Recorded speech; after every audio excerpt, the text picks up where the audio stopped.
guys, welcome from sunny Orlando. Well, Kissimmee celebration, but Friday, December the 2nd, very weird market. Today, I'm going to go through Snowflake and Salesforce. Salesforce first, then Snowflake per request. So hopefully this is helpful because I do think the two trade very strangely. Earnings kind of matter, but I think it's really important because the thing that's actually making the oddity in the trading is the uncertainty surrounding business strategy. It's not even earnings proper, like beat estimates, miss estimates. Both of them have very particular business strategies that you kind of need to understand, and then you need to monitor the financials to really appreciate what's going on there. Salesforce a little differently than Snowflake, but first, let's set up the day as we always do. Let me share my screen.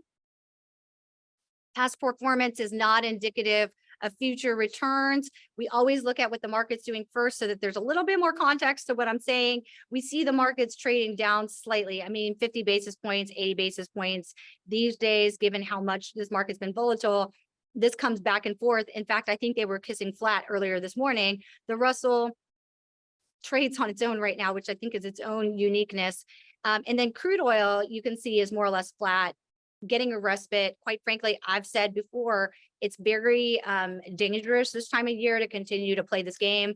There's still a little gamesmanship going into it, but as every day passes through into December, you probably will see a lot of the gamesmanship come out of it. And then we just got to see, is there enough energy or not? All right. Additionally, there are some additional sanctions as relates to Russia that come into play here in the next 15 days. So we will get a better picture of what's actually going on in crude oil as relates to supply and demand in the next 2 weeks. As far as that goes, that's their timeline. All right, let's look at FinViz. You know, I'm a huge fan of this website. I'm using the free version here, and you can kind of see it's really mixed, although most of large cap tech is giving it back this morning. You know, we've had we've had some weird days, for lack of a better way to say it.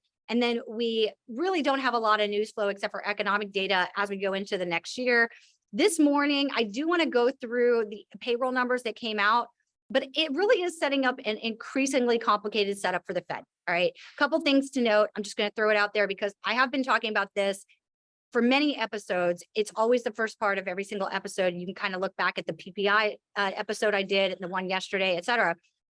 But the payroll number the Fed has been very honest about is something they're watching to try to understand labor and wage inflation and what gives, for lack of a better way to say it. But I got to tell you, this particular release, if taken with the manufacturing data, really creates a picture that tells you that we got to be so careful. And I want to try to keep articulating this till it's crystal clear.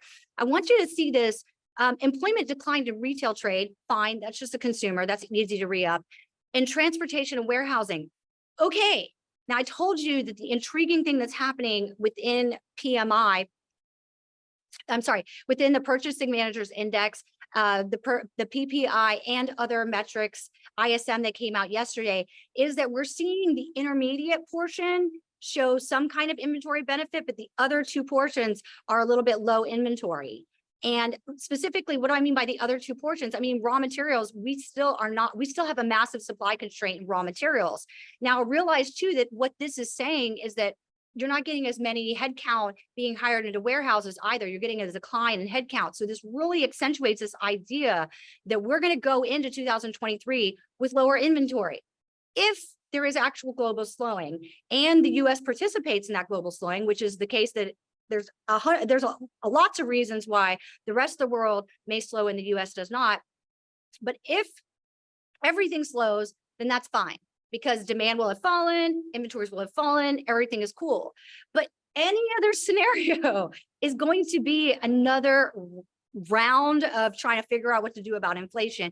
And that's a little bit of a concern. I think that's why you don't have cuts at this point. You do have some tapering of it, and you do have a lot of eyes on China, because we all know that China has the ability to help out as relates to inflation. Now, China can help out in some ways as relates to the supply constraint that I'm talking about in just now, but it can't help on everything, because some of the raw materials, 100%, China steel, no problem. Coal, To some extent, but it's more met coal than it is thermal coal for them, given the nature of their energy systems. But what they can't do is make stuff above and beyond what their energy allows them to do at this particular juncture in history. They are not a net energy producer. And so there's a limitation on what they can do to help. Additionally, yes, they can help on the food front a bit, because they do absolutely have nitrogen output that they make through the fact that they're this ridiculous user of energy. Nitrogen is kind of like a raw material from that comes out of that. I'm just simplifying. I know there's people that are more into it. And also they can help with phosphorus, potassium, potash, all the other NPK. But especially with potassium, you are asking them to give up some of their battery situation, which I don't think they're going to do. That's a huge component of why things like potassium, lithium, the chain is just all the way down, for lack of a better way to say it. And so China can help a little bit, but ultimately we're going to have to try to figure out peace in the world. That's really the major thing that's going to need to be happening. Now, let me share my screen again. But we want to watch going forward very carefully what's happening with inventories, particularly in the industrials and in manufacturing, even more so than what's happening in what's happening in inventory in retail sector. Okay, so let's go on and let's talk about CRM. As you guys know, I was really bearish on the last quarter, despite the fact that this thing rallied and got clobbered. And another episode that actually was strangely popular was the one where I mentioned the fact that when you have activists come in to your house, this is not a reason for it to rally. This is actually a concern that someone, not just me, is concerned about the business strategy. Now, we do have a management departure. CEO Brett was only there for I think he got appointed in November of last year, and he's already gone. And everyone on this earth needs to learn from Mark Benoit. I'm probably saying his name wrong. The CEO of CRM. That man, every time I listen to his call, he is the most salesman-like person around. Great leadership skills, especially as relates to articulation. And boy, did he say goodbye to Brett in the nicest, kindest possible way that was so positive. And the way they engineered it was so positive, as in theory, he's going somewhere else to do something additional to grow his amazing resume, right? But man, as an investor, you got to think, wow, what's this activist doing here? Because it certainly wasn't fully articulated on the quarter at this juncture. Now, the thing is, Mark is just such a strong leader, and he's just such an amazing executive that you can't be too negative this stock, right? He's really, really talented, but we've all wanted him to just pass the torch on for years. And it looked like that's what he was setting up to do just before COVID and then into COVID. So this absolutely puts another layer of, hey, what's the future of Salesforce like as relates to bringing up that next layer? Because clearly Mark would like to move on with his life. Otherwise, the last 2 years of what's been going on there doesn't make sense. Now, I do want to show you that the numbers weren't actually that bad. Okay, revenue up 14%, carried it through to gross margin. So we're not getting margin compression. Operating income, okay, the reason that all of this looks so stellar on operating, income from operations is because they did this, which is lower R&D expense. We talked about that last quarter. Please definitely see that episode. And they did not grow sales and marketing as much as they grew revenue. Okay, so we're not doing this crazy thing like we did last quarter, where we're doing massive R&D spend, massive sales and marketing spend. Do I like it? Do I not like it? We are going into a slower growth period. Every single tech company, though, is taking a different strategy. I will show you how that looks relative to Snowflake in just a second, so you can see that. G&A flat. There are some below the line issues, this gain on strategic investments, which was so high last quarter, that make this number look a lot worse than it should. Okay, if you put this 363 back in, you'll actually see it wasn't a bad quarter. Okay. Now I want to show you another thing as relates to Salesforce, which is just, The next thing I want to show you has to do with where the growth came from, or where the growth is coming from. This still is a remaining criticism that I have of this company, but it's one that you have to kind of watch and see how it all mixes in. Slack is really driving the growth, and it's not the biggest component. As you can see, it's a fairly large percentage, 1.1 billion of the 1.5 in platform and other. But if you see, it grew from 402 million in sales to 1.1 billion in sales. Okay, fine. Everything else grew less than like less than 15. Okay. So like 12, in some cases 11, depending on which business line we're looking at. What we have to understand is whether or not the bet is true. Does Slack drive growth across the entire platform or not? Will Slack become the future of Salesforce such that it brings all the revenue forward in a particular way? And also, given that, is this the right multiple, 27 times and 40 times? I actually don't know. So in my mind, do I think it should be clobbered more? No, I don't. Do I think it should rally like crazy because this was the street misunderstanding or the traders not understanding? I'm actually comfortable with it being range bound approximately where it's traded and where it was when it rallied into the quarter. And I just don't even want to touch it unless it goes way beyond those bounds right this minute, because I need another quarter to understand this management change and what the future strategy is. Or alternatively, I need to see either how this thing grows when people are worried about GDP and aren't necessarily trying to give it the crazy leverage of what you'd expect as relates to sales in a more positive scenario. So I need one more quarter personally. That's where I stand with this. I would show you, yeah, you can see the gain on strategic via either the income statement or you can see on the cash flow statement. Oh, yes, this one, unearned revenue, you can kind of see this. You know, this is a real positive. He did highlight it. You know, people are still spending on this thing, and this unearned revenue line item is a real thing, and it's a real thing that you should keep in mind as you're modeling or thinking about the go forward. There isn't something wrong with this company per se.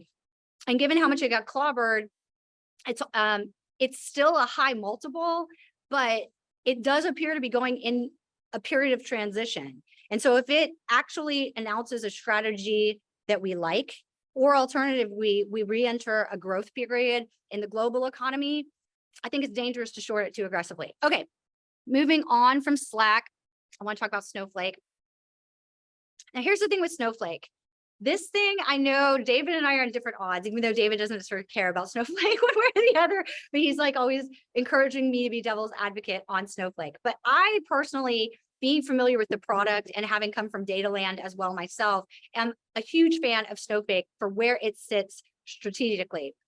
And I want to show you the financials because it dipped down aggressively and then rallied. And then I saw a lot of people asking me in my back channels, what happened with Snowflake, May? What's going on? I don't understand how it's trading.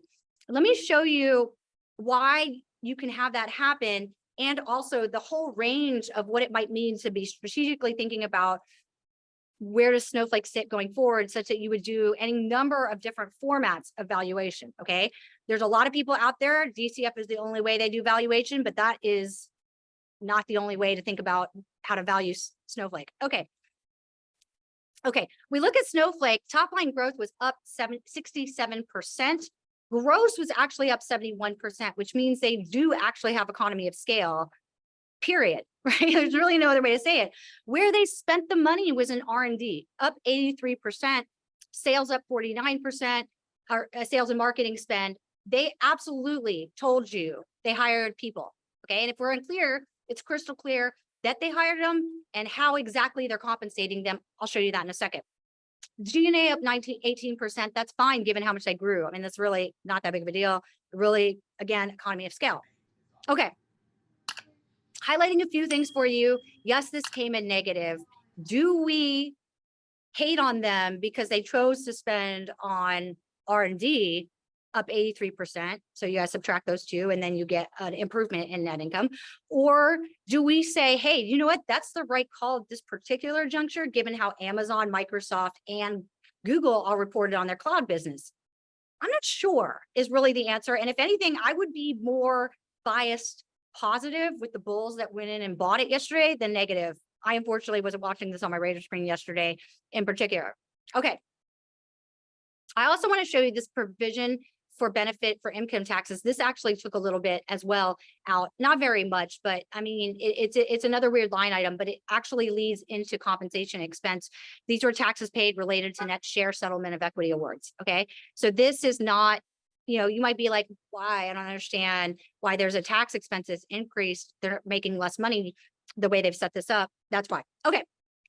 What I want to show you is the cash flow statement, because whenever you have a negative whenever you have negative net income or even operating, I mean, obviously net income, operating income, whenever, let me say it this way, with Snowflake, because net income was negative, you're going to want to look at operating income and understand the cash flow statement. But you can go through this very aggressively. I'm going to go through it very simply and show you what we're seeing. Okay.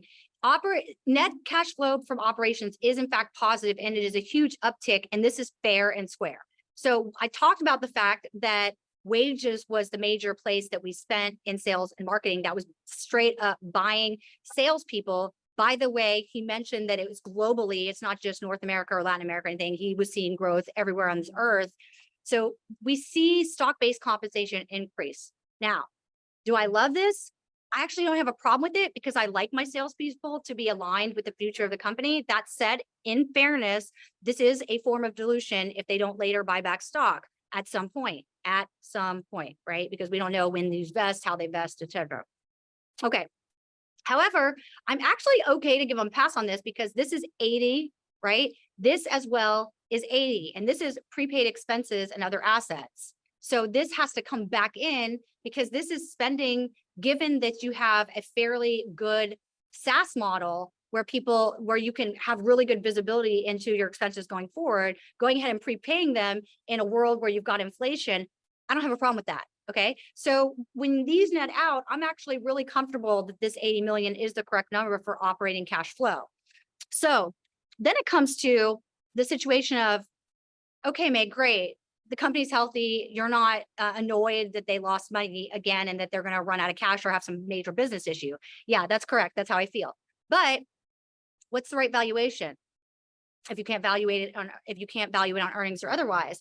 Here's where I think this is usually why I stay out of companies outside the S&P. But in fairness, this is a $500 million company in the cloud that has 12% market share and is basically spending on R&D and sales to drive it further.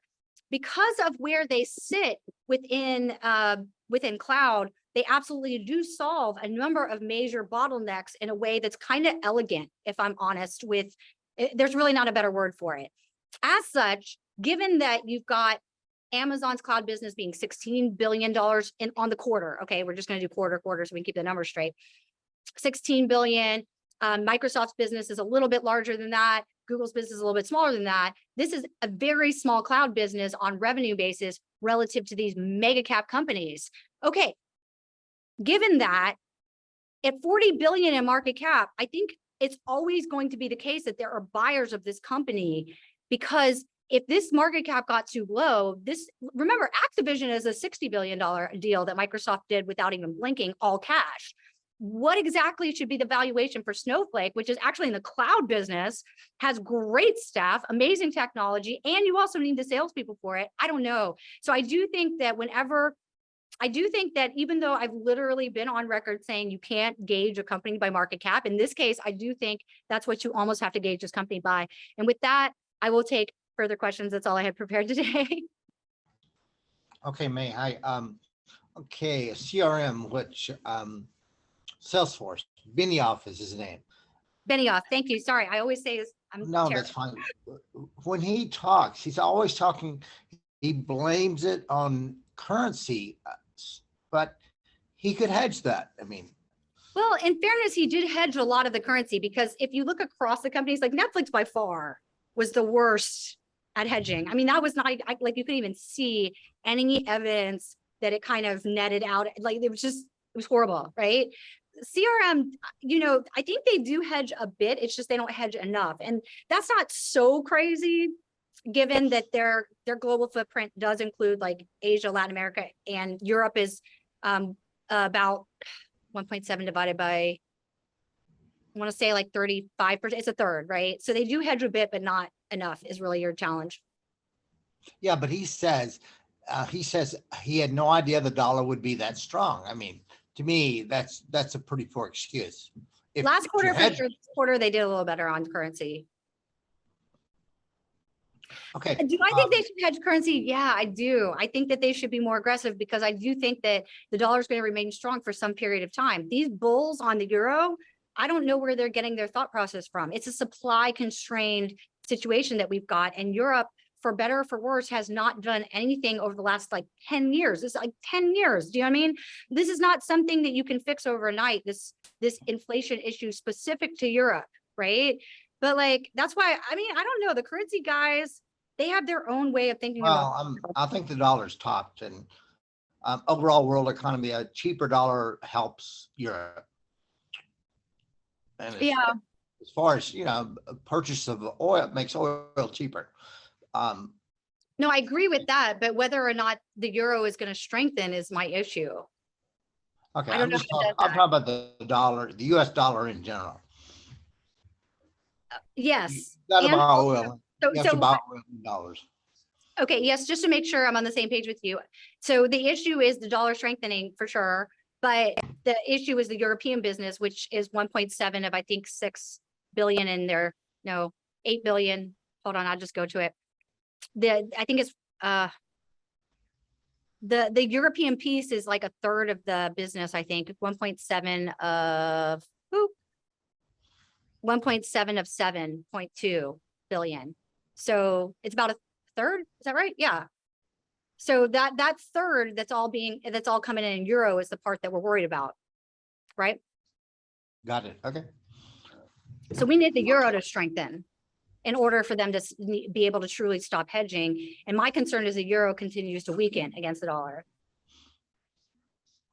I don't know how much it weakens from here, but if the US actually enters a phase of having great GDP growth and Europe continues to struggle because of, even if their peace happens in Russia, they're probably still, like with Russia, Ukraine, they're probably still not going to be net buyers. And also, clear as day, they're going to have to spend on infrastructure to not have this little snafu happen again, or else they're going to be beholden to the same potential risk at all times. So they have a very different budgetary picture, let's call it, in the next 5 to 10 years, unless they keep doing the same bit of stupid that they did for the previous decade. And that's assuming that we, the US, keep paying for their military.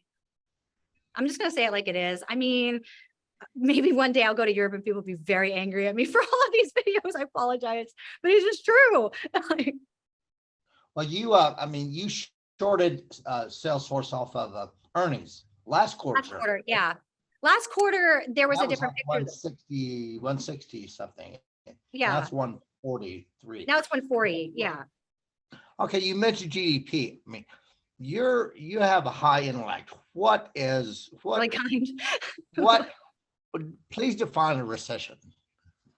Okay, here's the thing is that I know the historical way of defining it really is 2 quarters of declining GDP.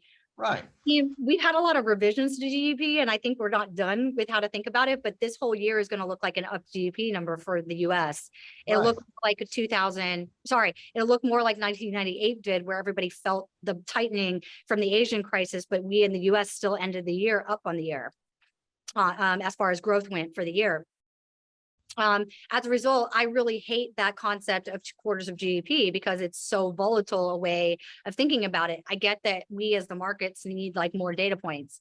Then there are some folks that think that GDP going forward should be just defined as relates to unemployment. And we just haven't seen crazy unemployment numbers.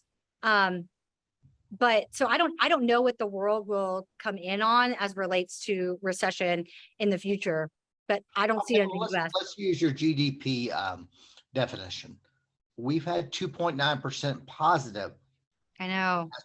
Quarters. How does that fall out of that? I mean, drastically. I mean, just to take 3% away. I don't know. I don't know how tightening rates can do that. You know, he only has one tool, and fiscal policy is just so darn slow. The only fiscal policy that would actually be fast right at this moment is if we changed our thoughts on immigration. But that is a whole powder keg of crazy. Because if your real issue was to get the labor costs down, then you got to bring labor into the US because we don't have it. Like I know people, and you know, we don't have the thing that people want. We got lots of people. There are definitely people that do not have jobs. But there's a very specific thing that companies are looking for and they're not finding it. Well, we're at 3.7% unemployment. I mean, yeah. So where are these jobs? Which are you talking about?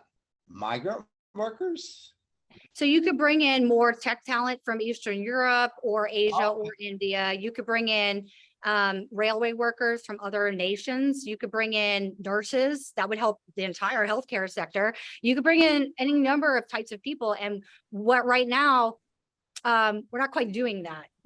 I mean, we are a little bit. There's always been ways for nurses to come to the US a little bit better, but you could loosen it significantly to make it even easier for that to happen. I'm Okay, just using nurses as one example. Okay. There's like a lot. It's not as straightforward as I'm making it out to be, for sure. Full props, but it definitely isn't the case that if you're a nurse from another country and you wanted to come over today to start practicing, that would be like really fast. You still have to go through immigration a particular way, et cetera, et cetera, et cetera. yeah, understood. And that's very political. It's very political, super Okay. political. Awesome. Okay, mate. Well, I have. Oh, and then looks the like other, you're in the other place Florida, is Ontario. sorry? You're in Florida, it looks like, I right? am. It's beautiful. I love it. Special thanks to Hilton. That's where I'm staying at. And I am bullish Hilton. You guys can see my episode on that. So,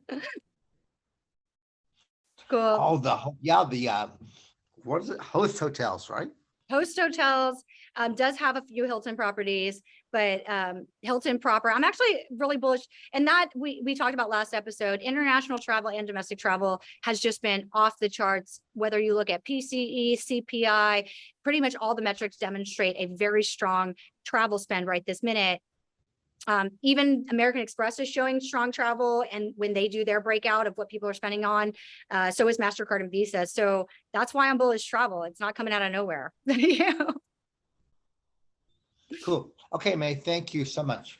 All right, take care. Bye, guys.